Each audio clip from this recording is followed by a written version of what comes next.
किसान साथियों नमस्कार, मैं पुनीत सिसोदिया। किसान भाइयों, हमारी फसलों के अंदर रूट्स एक सबसे महत्वपूर्ण पार्ट होता है एक प्लांट का, यानी कि उसकी जड़ हेल्दी होना, यानी कि पूरा प्लांट हेल्दी होना, प्रोडक्शन अच्छा मिलना और कीट व रोग हमारी फसलों पर कम आना। यदि रूट्स हेल्दी हैं तो सब कुछ हमें बेहतर ही देखने को मिलता है।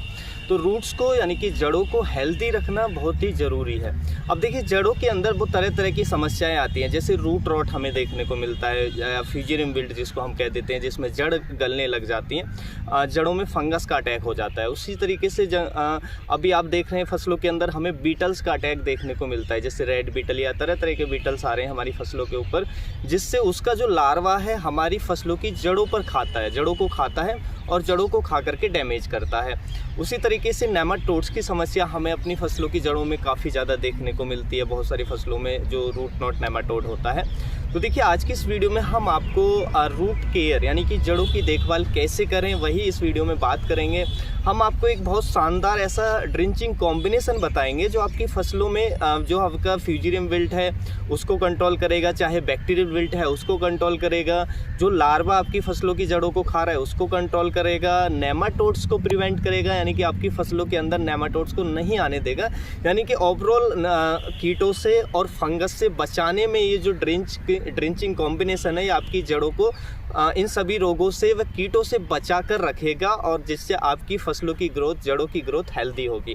उसके साथ साथ हम ये भी जानेंगे आपको क्या क्या चीज़ों का ध्यान रखना चाहिए, कौन कौन से फर्टिलाइज़र आपको ज़्यादा देने चाहिए जिससे जो रूट का डेवलपमेंट आपका बेहतर हो फसल की, और आपको कौन कौन सी बातों का ध्यान रखना चाहिए। तो देखिए, सबसे पहले हम बात करते हैं ड्रिंचिंग कॉम्बिनेशन के बारे में कि आपकी जो सभी समस्याओं को प्रिवेंट करने के लिए या कंट्रोल करने के लिए एक बहुत ही शानदार सा मैं आपको ड्रिंचिंग कॉम्बिनेशन बता रहा हूँ जो बहुत सस्ते में आपका तैयार हो जाएगा और आपको ड्रिंच करने के बाद आप उसके स्वयं रिजल्ट देखेंगे कि आपको बहुत ही बेहतर रिजल्ट देखने को मिलेंगे। तो इस ड्रिंचिंग कॉम्बिनेशन को आप किसी भी वेजिटेबल क्रॉप पे उपयोग कर सकते हैं, यानी कि कोई भी आपकी सब्जी वर्गीय फसल है तो आप उसके अंदर इसका ड्रिंच दे सकते हैं, बेझिझक कोई भी फसल है उसमें आप इसको यूज कर सकते हैं। तो देखिए, इस ड्रिंचिंग कॉम्बिनेशन में हमें यूज करना है, पहला हमें लेना है फिप्रोनिल जो 5% SC फॉर्मुलेशन में देखने को मिलता है। अब देखिए, ये हमारे पास है धनुका का फैक्स के नाम से, आप कोई भी ब्रांड ले सकते हैं, यहाँ पे ब्रांड कोई मैटर नहीं करता है, तो जो भी ब्रांड अवेलेबल हो आप वो ले सकते हैं। तो धनुका का जो फैक्स आता है एक तो ये लेना है, उसके साथ साथ हमें इसमें ऐड करना है जो हमारा एंट्राकॉल आता है बायर का, जिसमें प्रोपिनेव टेक्निकल होता है, 70% WP फॉर्मुलेशन में देखने को मिलता है। या आप कोई अदर ब्रांड भी आपको लेना है तो ले सकते हैं, कोई दिक्कत नहीं है। तो देखिए, बहुत शानदार काम करते हैं इन दोनों का जो ड्रिंच अगर हम कॉम्बिनेशन में करते हैं तो हमारी जड़ों को हर तरह के कीट से सुरक्षित रखेगा और जो फंगस हमारा फ्यूजेरियम विल्ट आ रहा है उससे, डैम्पिंग ऑफ आपको देखने को मिल रहा है उससे, यानी कि हर समस्या से हमारी जड़ों को बचा कर रखेगा। तो देखिए, जो फिप्रोनिल हम ऐड कर रहे हैं वो कीटों को कंट्रोल करेगा, चाहे किसी भी तरीके का लार्वा है जड़ों में उसको कंट्रोल करेगा, नेमाटोड्स को प्रिवेंट करता है, यानी कि ये नेमेटिसाइड का काम करता है जो फिप्रोनिल होता है। तो इसको आप 2 ml पर लीटर के हिसाब से आप ड्रिंचिंग करेंगे, यानी कि 2 ml पर लीटर के हिसाब से इसका कॉम्बिनेशन तैयार करेंगे। और जो हमारा एंट्राकॉल फंजीसाइड है बहुत शानदार काम करता है रूट रॉट में, हमने यूज किया है, हर फसल में बहुत बेस्ट रिजल्ट इसके देखने को मिलते हैं। रूट रॉट में, डैम्पिंग ऑफ में, कॉलर रॉट में, सबको ये अच्छे से कंट्रोल करता है और प्रिवेंट भी करता है। तो इसकी आपको रखनी है 2 ग्राम पर लीटर के हिसाब से इसकी भी डोज रखनी है। दोनों का कॉम्बिनेशन आपको तैयार करना है और फसलों की जड़ों में आपको ड्रिंच कर देना है।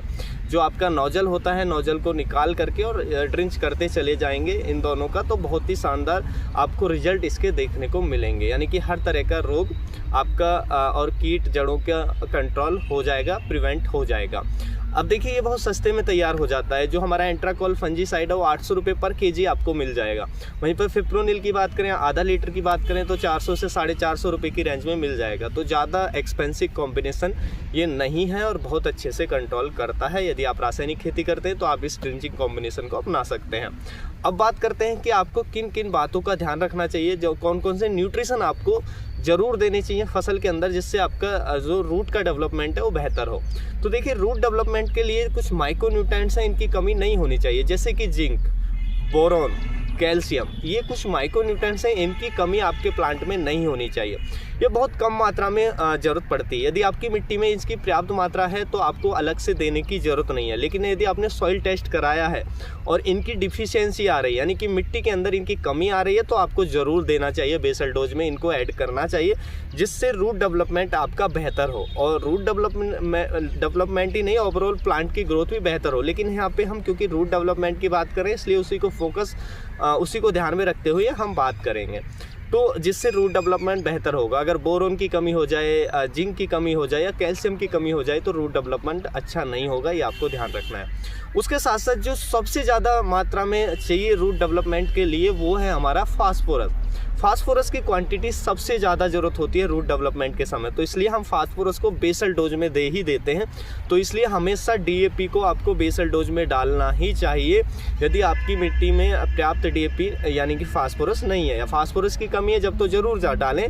यदि हाई है तो कुछ कम मात्रा में आप डाल सकते हैं फास्फोरस, क्योंकि फास्फोरस जो है रूट डेवलपमेंट के लिए बेहद ही ज़रूरी होता है। तो वो बेसल डोज के समय आपको दे देना चाहिए, जिससे आपका रूट डेवलपमेंट अच्छा हो। या आप एक स्प्रे जो हमारा NPK 05234 आता है उसका भी वेजिटेटिव स्टेज में ले सकते हैं, क्योंकि वेजिटेटिव स्टेज में उस समय रूट डेवलपमेंट भी हो रहा होता है, यानी कि जड़ों का विकास भी हो रहा होता है। तो इन जो फर्टिलाइज़र हैं आपको ज़्यादातर फास्फोरस बहुत ज़्यादा ज़रूरी होता है रूट डेवलपमेंट के लिए, बाकी के जो तत्व हैं वो भी कम नहीं होनी चाहिए।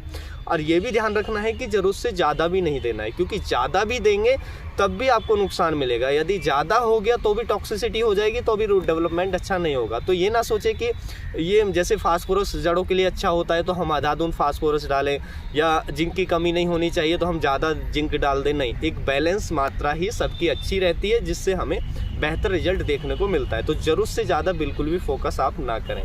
उसके साथ साथ रूट डेवलपमेंट के लिए आपको ध्यान रखना है कि आपको जो आपका वाटर मैनेजमेंट है, सिंचाई का प्रबंधन है, वो बहुत अच्छा होना चाहिए। यदि पानी ज़रूरत से ज़्यादा दे रहे हैं तो देखिए रूट डेवलपमेंट अच्छा नहीं होगा, रूट रॉट आ जाएगा, जड़ों में फंगस आ जाएगी, जिससे आपकी जड़ खराब होने लगेंगी। तो पानी का मैनेजमेंट बहुत ज़रूरी होता है अच्छे जड़ डेवलपमेंट के लिए। उसके साथ साथ देखिए बेहतर रूट डेवलपमेंट के लिए आप जब भी आप बेसल डोज में आपको क्या करना है, जो हमारा माइकोराइजा आता है वो ज़रूर आप जड़ों में डाल सकते हैं, बेसल डोज में डाल सकते हैं, ज़मीन में मिला सकते हैं, क्योंकि माइकोराइजा हमारी फसलों की जड़ों को हर तरह की फंगस से बचाएगा और साथ में वो बेहतर रूट डेवलपमेंट करने में हेल्प करता है और दूर दूर से न्यूट्रिशन हमारे पौधे को अवेलेबल कराने का काम करता है, जो माइकोराइजा होता है। तो माइकोराइजा भी बेहतर रूट डेवलपमेंट के लिए बहुत ही ज़रूरी होता है। तो आप वो भी किसी भी अच्छी कंपनी का ले करके आप ज़मीन में डाल सकते हैं बुआई के समय। तो इन चीज़ों का आपको ध्यान रखें। और जो ड्रिंचिंग कॉम्बिनेशन बताया है आप इसको ड्रिंच कर सकते हैं। प्रिवेंटिव में ले रहे हैं तो पहला जैसे आपकी फसल वेजिटेटिव स्टेज में एक जब कर दें और 25 दिन बाद 20 से 25 दिन बाद एक और ड्रिंच कर दें तो आपकी फसल सेफ रहेगी। और यदि कोई डिजीज आ रहा है तो उस समय जैसे आपको रूट रॉट की समस्या, डैम्पिंग ऑफ की समस्या लग रही है तो तुरंत आप इसका ड्रिंचिंग ले लें तो ये कंट्रोल कर देगा। तो बहुत शानदार है। और देखिए जो मैंने आपको ड्रिंचिंग कॉम्बिनेशन बताया जिसमें एंट्राकॉल और फिप्रोनिल बताया, तो देखिए यदि आपको लग रहा है कि हमारी फसलों की जड़ों में बैक्टीरियल विल्ट है, यानी कि बैक्टीरिया के कारण विल्ट आ रहा है, तो फिर आप इसका जो कॉम्बिनेशन हो चेंज कर सकते हैं। आप क्या कर सकते हैं, कॉपर ऑक्सीक्लोराइड ले सकते हैं एंट्राकॉल फंजीसाइड की जगह। तो कॉपर ऑक्सीक्लोराइड 2 ग्राम पर लीटर ही रखेंगे जो ब्लाइटॉक्स के नाम से आ जाता है, और साथ में उसका फिप्रोनिल के साथ उसका कॉम्बिनेशन करके ड्रिंच कर देंगे तो ये भी बहुत बेहतर है। आप चाहे तो इसका भी ले सकते हैं क्योंकि ये बैक्टीरियल डिजीज और फ्यूजियम विल्ट और बैक्टीरियल विल्ट दोनों को प्रिवेंट करेगा। तो ये भी बहुत शानदार है। तो आप ये भी चाहे वो ले लें एंट्राकॉल, चाहे ये ले लें, दोनों में से कोई भी ले लें, बहुत अच्छे काम करते हैं रूट रॉट में और डैम्पिंग ऑफ में। तो आप ये इस तरीके से आपका जो रूट केयर है वो आप फसलों के अंदर कर सकते हैं, जिससे बेहतर रूट डेवलपमेंट होगा और आपको एक अच्छी फसल मिलेगी। उम्मीद है जो जानकारी है आपको अच्छी लगी होगी। जानकारी अच्छी लगी तो वीडियो को लाइक, शेयर एंड सब्सक्राइब करना बिल्कुल ना भूलें। मिलेंगे हम आपको एक और नई वीडियो में नई जानकारी के साथ। तब तक के लिए आप अपना ख्याल रखें। धन्यवाद।